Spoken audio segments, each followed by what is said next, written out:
Just 24 hours ago was on Trump's vanquished rivals uniting behind his candidacy. Key among them, Nikki Haley. But can Haley get her supporters to back Trump, or can Joe Biden win them over? ABC's Rachel Scott has that report. With the presidential race looking tight, one of the most watched groups of potential swing voters are Nikki Haley supporters. The former South Carolina governor mounted the most competitive but distant challenge to Donald Trump during this year's Republican presidential primaries, hoping to court members of the party looking for an alternative to the former president. Everything Donald Trump's put up there is a lie. And if you have to lie to win, you don't deserve to win. Her coalition of voters, not enough to overtake Trump's grip on the GOP. Haley suspended her presidential bid in early March, once the former president's lead became virtually impossible to overtake. I said I wanted Americans to have their voices heard. I have done that. It is now up to Donald Trump to earn the votes of those in our party and beyond it who did not support him. And I hope he does that. But Haley is now telling her supporters she'll be voting for Trump this November, and encouraged her 97 delegates to support Trump instead at the Republican National Convention. I'll start by making one thing perfectly clear. Donald Trump has my strong endorsement, period. Giving a primetime speech Tuesday after initially not being invited, and a show of party unity. You don't have to agree with Trump 100% of the time to vote for him. Not all of her supporters are heeding those words. I honestly don't understand why the Republican Party is so locked in on him. I'm undecided. I'll wait to hear some more specifics, I guess. It's a question of character. Haley's votes are still up for grabs, absolutely. We set out to talk with Haley's voters across the country in those crucial battleground states to see where their votes could be headed. John Files is one of them. He says he's a lifelong Republican living in Las Vegas for over 2 decades. I really like Nevada because it's a place that's looking forward to growth and redevelopment and being imaginative. I've always been Republican, and in the last few elections, I've really been torn because I think that the choices offered to the voters could have been better. He says he supported Nikki Haley in the Republican primary this year and doesn't see himself voting for Trump in November. I saw what Nikki Haley had done, and she'd been rather successful at the state level and also at the international and the world stage.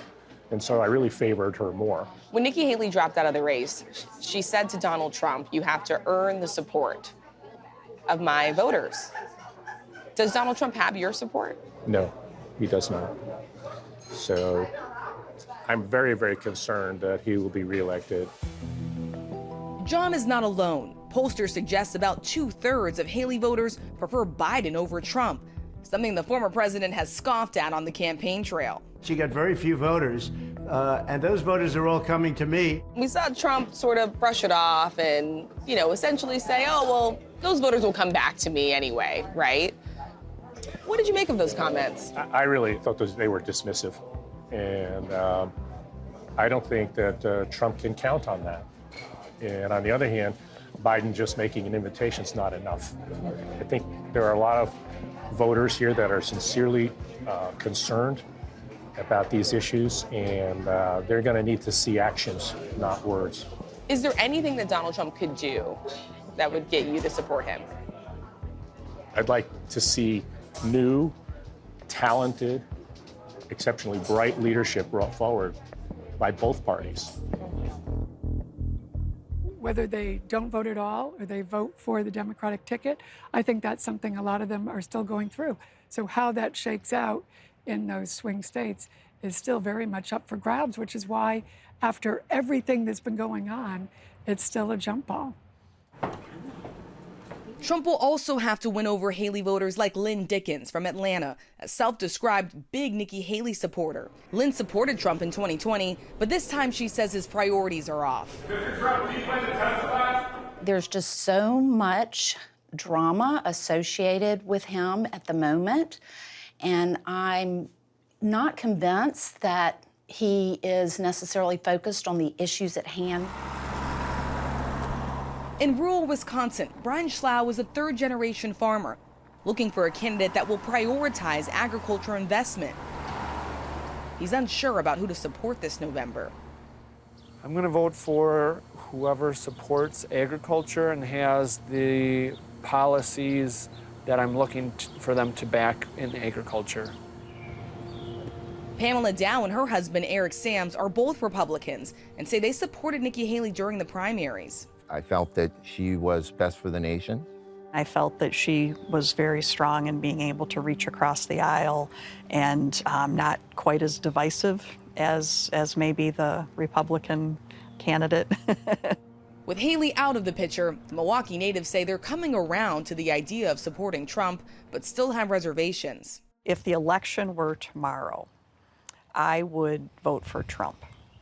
And I struggle saying that because it really is difficult to choose between either of the two of the candidates right now. If the election were held today, wow, I'm still struggling. But considering the debate and how tough it was on the performance of Biden, I would just have to vote for Trump. It really hits me hard because I really don't want to. Haley voters tell us they may not like their choices, but they'll still be voting because they say there is simply too much at stake in the presidential election to sit this one out. It makes you not want to vote, but you have to because you may end up with the one that's worse. But it's voting for who you don't want versus who you really can stand behind and support. It's important that everybody get out and vote because we need their voices heard. It doesn't matter if you're a Republican or a Democrat, you're an American, and you have to vote to preserve our way of life and our way of government. And that requires hard choices. The question is whether Biden can gain their votes or if these disaffected voters will swing to a third-party candidate by November.